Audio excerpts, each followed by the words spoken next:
कफ रोगों की सबसे अच्छी चिकित्सा है। सारी दुनिया में आप जहाँ भी रहते हो आपको गीला अदरक जिंजर जो है मिल जाएगा। उसको कूट करके आप 1 चम्मच उसका रस निकाल लें और 2 चम्मच या 1 चम्मच हनी मिला लें। मिला करके आप सुबह शाम पिएं। गर्म पानी में डाल करके भी ले सकते हैं, वो सबसे बढ़िया उपाय है कफ के लिए।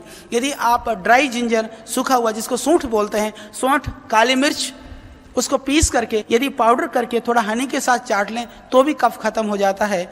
और यदि मान लीजिए अदरक को, लविंग को और काली मिर्च को पानी में बॉयल करके उस पानी को भी पीते हैं तो भी कफ खत्म हो जाता है। कफ को खत्म करने के लिए ठंडा पानी ना पिएं, दही ना खाएं, खट्टी चीज़ें ना खाएं, ये आपको ध्यान रखना चाहिए।